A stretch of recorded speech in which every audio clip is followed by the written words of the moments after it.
Assim começou a exploração das terras do Oeste Paulista. Até o início do século XX, uma região totalmente selvagem e habitada pelos índios caingangues.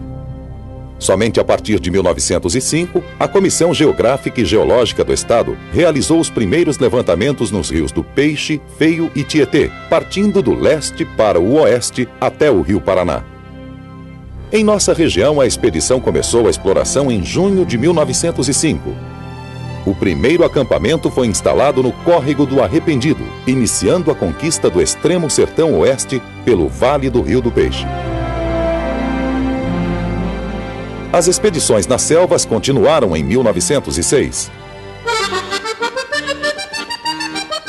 Em 1906, em Paris, o brasileiro Alberto Santos Dumont voa com o seu 14 bis e inventa o avião. O mundo aplaude o seu feito. Nesta mesma época, o Brasil é governado por Rodrigues Alves.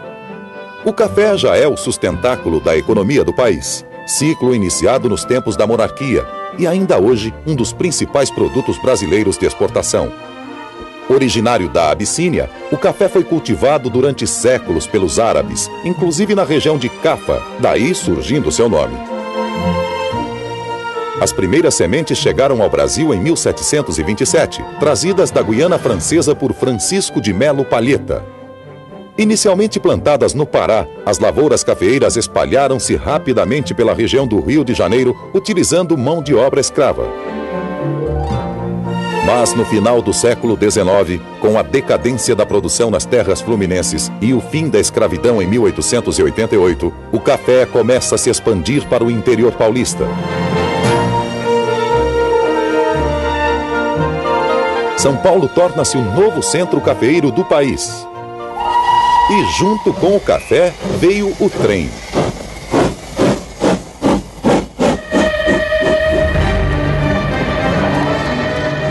A febre do café provocou a febre dos trilhos. Em pouco tempo, a ferrovia paulista expandiu-se na mesma rota do café, levando os novos pioneiros e criando novas cidades. Em 1913, o governo do estado determinou ao coronel Ferraz de Sales que abrisse um picadão de Afonso Pena, onde hoje é Cafelândia, até Platina, na Sorocabana. E esse picadão, que passava exatamente pela nossa Avenida Sampaio Vidal hoje, foi um fator determinante para o progresso dessa região onde está Marília.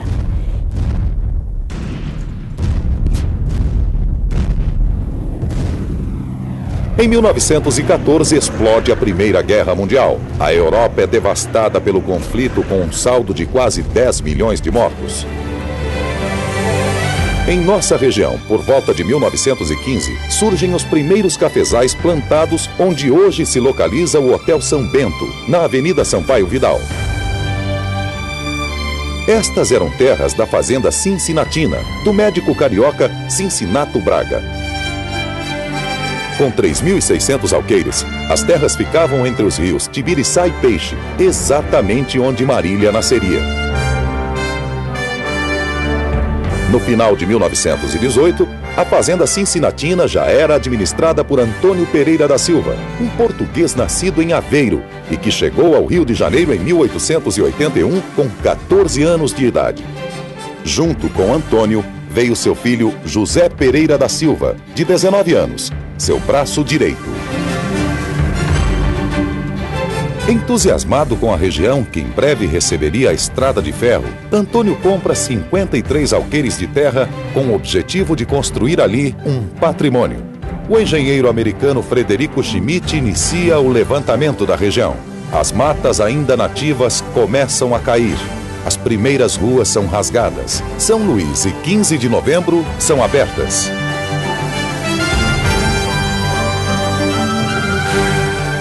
Surgem as primeiras casas de madeira, ao lado do roçado onde se fincou o cruzeiro. Estava nascendo o Patrimônio Alto Cafezal, nome escolhido por Antônio e seu filho Pereirinha no momento em que o café atingia o seu auge e atraía milhares de esperançosos pioneiros. Além do nome do povoado, derivado da existência do cafezal no Espigão, Antônio escolhe também o padroeiro, Santo Antônio. A primeira igreja surge em 1924 no mesmo local da atual construção. Em 1925 surge Bento de Abreu Sampaio Vidal, deputado e fazendeiro de café da região de Araraquara. Ele compra a antiga fazenda Cincinatina e projeta a construção de um patrimônio em suas terras. Influente na política e experiente nos negócios, Bento já reserva o terreno para a futura estação ferroviária que está chegando e que ele já sabe terá um nome com a inicial M. O chefe do escritório central da ferrovia sugere alguns nomes: Maratona, Macau ou Mongúncia.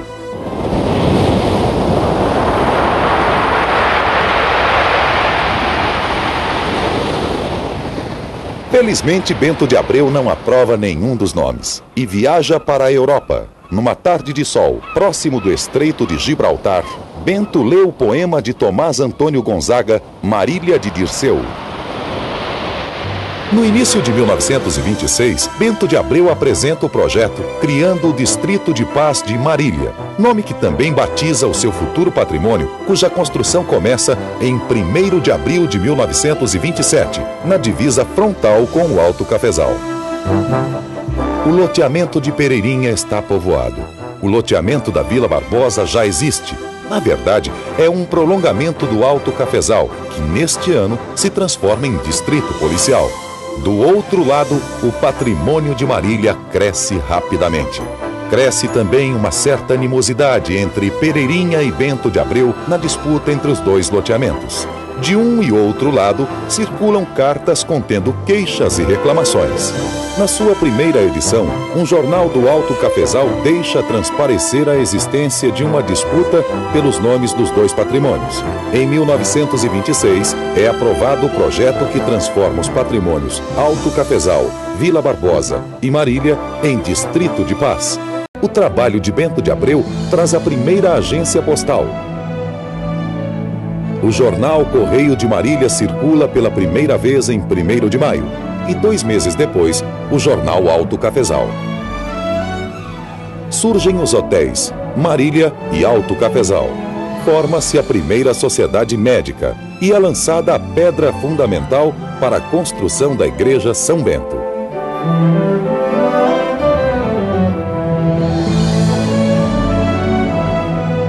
O comércio se instala na São Luís e a tão esperada estrada de ferro finalmente instalava os metros finais dos trilhos até a estação. 5 meses depois, no dia 30 de dezembro, o povo fez uma grande festa para receber o trem de passageiros que chegava na estação da Paulista.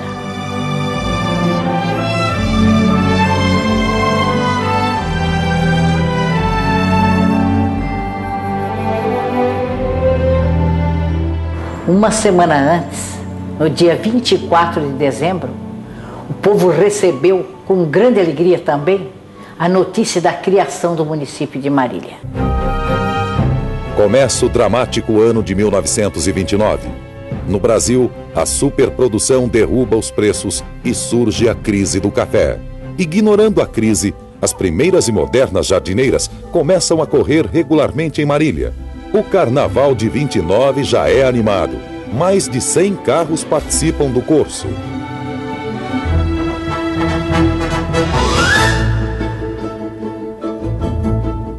No dia 4 de abril, em sessão solene na Câmara, Marília se transforma em município. Luiz Rodolfo Miranda é eleito presidente da Câmara e o engenheiro Durval de Menezes, o primeiro prefeito. Entre os convidados não estava José Pereira da Silva, fundador do Alto Cafezal, e cujos moradores não aceitavam o novo nome da cidade. Marília, nesta época, tem pouco mais de 1000 construções. Um prédio modesto abriga a primeira Câmara e Prefeitura de Marília. A cidade já é reconhecida em todo o país. Filha do café, a recém-nascida Marília sobrevive à pior crise do produto. Nascem entidades, mais comércio, instituições públicas e benefícios.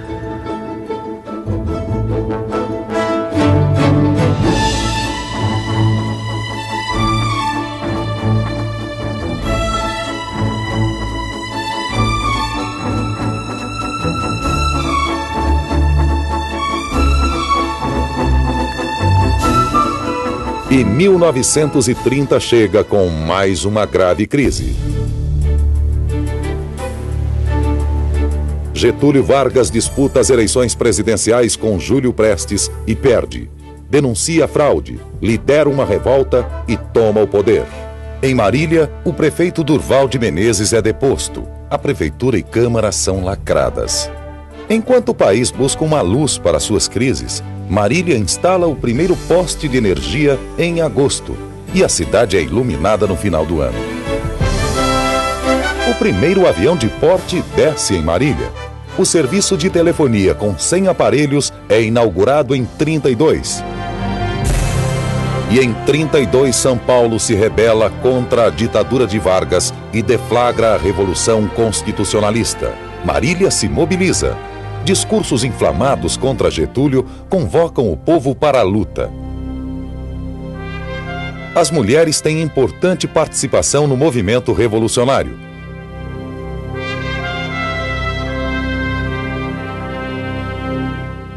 Terminado o conflito com a derrota militar dos paulistas, mas com a vitória do povo nas suas reivindicações, os corajosos soldados do Batalhão de Marília voltam para casa. Menos 3 bravos marilhenses que tombaram como heróis. Nelson Spillman, 23 anos.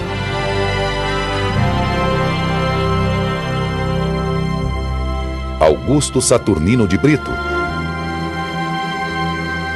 E Vicente Ferreira. Por decreto, Marília é transformada em comarca em 27 de junho de 1933. As ruas começam a receber calçamento. Já existem mais de 700 veículos. O Colégio Sagrado Coração é inaugurado em 34. A família do Coronel Galdino de Almeida, através de Zezé Alfredo de Almeida, inaugura a Casa Bancária Almeida e Companhia, que mais tarde, em 1943, se transformaria no atual Bradesco. Com a proibição do plantio de novos cafezais, os agricultores de Marília diversificam, cultivando principalmente algodão e amendoim. Getúlio Vargas assina a segunda Constituição da República em 34, instituindo o salário mínimo, eleições diretas e voto às mulheres. Trabalhadores do Brasil, estou de novo entre vós, vindo de longe para compartilhar das vossas alegrias.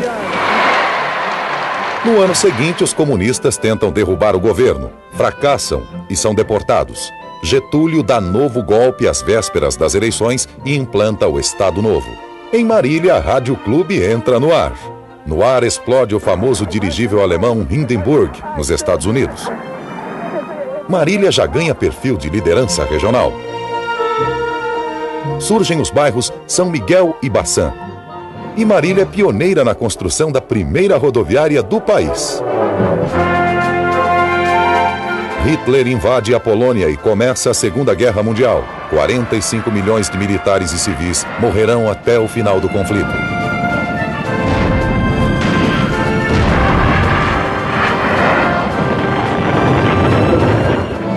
Na década de 40, São Paulo já é o maior centro industrial da América Latina.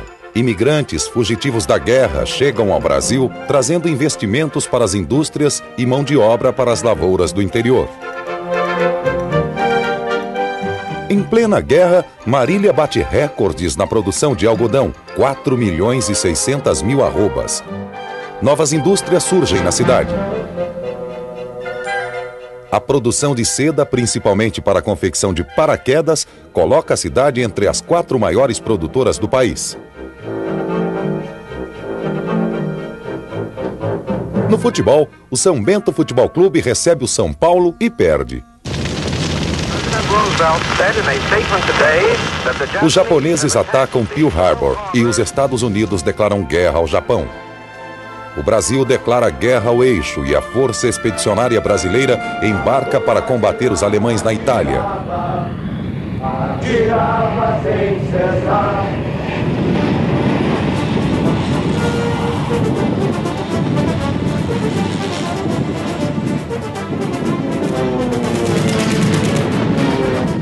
27 jovens de Marília embarcam em julho de 1944 e só retornam um ano depois com o fim do conflito na Europa.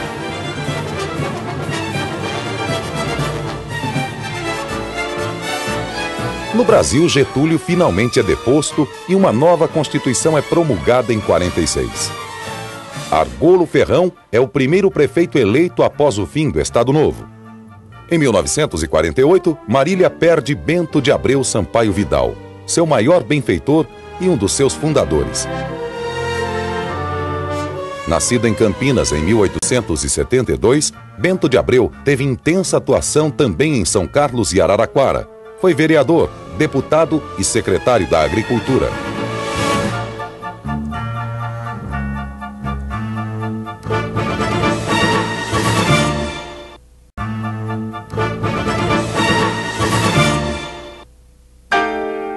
Populista, Getúlio Vargas está de volta em 1950 por eleição direta. O Brasil perde a Copa do Mundo no Maracanã contra o Uruguai. A televisão começa no Brasil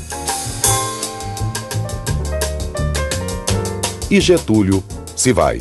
Acaba de suicidar-se em seus aposentos no Palácio do Catete o presidente Getúlio Vargas.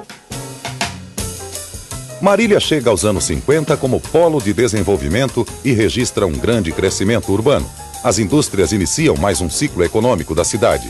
Nesse período, Marília ganha a Faculdade de Filosofia e o Hospital de Clínicas começa a ser construído.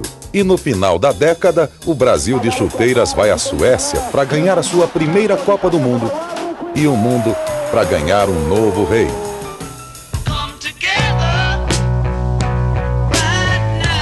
Chega a década das revoluções, na música, moda e comportamento.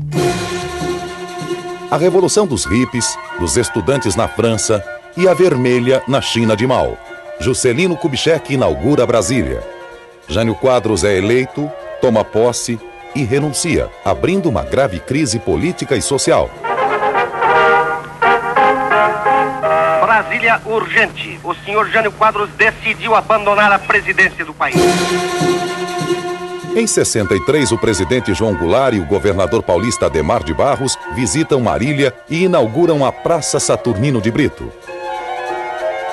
Em 64, Jango cai e os militares tomam o poder no Brasil.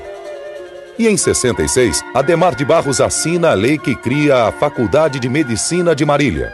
A década é marcada também pela conquista das faculdades de Direito, Ciências Contábeis e Administração, da Fundação Eurípides Soares da Rocha. A Unimar, Universidade de Marília, nascida em 1956 como Associação de Ensino de Marília, já é referência em educação e começa a erguer seu campus universitário. Enquanto o país vive sob censura, prisões e torturas,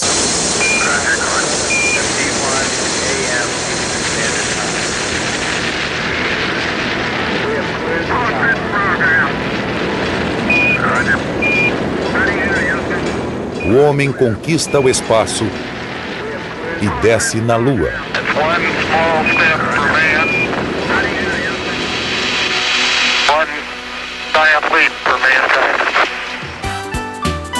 Marília transforma-se na capital do Oeste.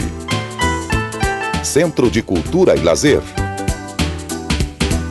Investindo na agricultura e industrialização. O MAC sobe em 71. E conquista a Copa São Paulo em 79. O primeiro caixa eletrônico é instalado em Marília, que dá nome a Transportes Aéreos Marília, que testemunha a invenção em 360 graus.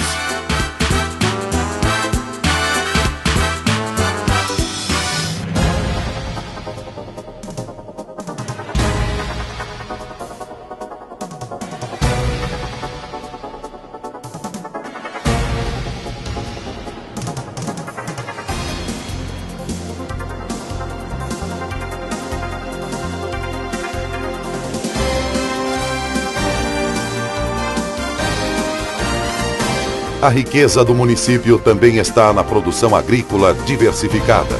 O café ainda tem importante significado comercial para a região, ocupando 2.450 hectares em Marília e 37 milhões de pés plantados na região.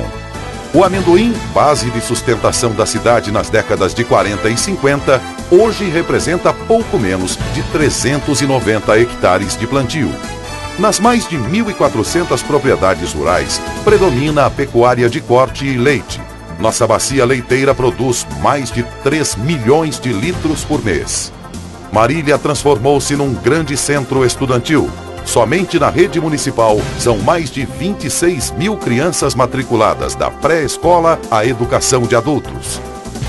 Somente na área do terceiro grau, são mais de 25 mil estudantes que promoveram forte incremento no comércio diversificado e competitivo.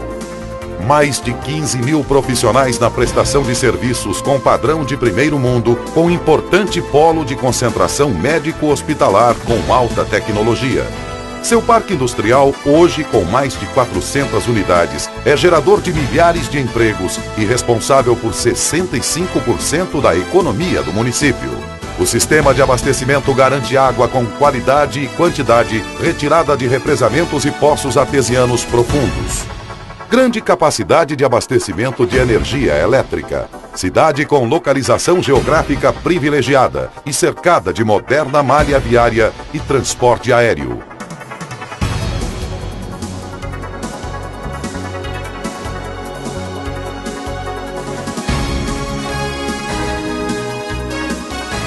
Buscando o progresso e desafiando o novo século, esta é Marília. Uma cidade pronta para o futuro.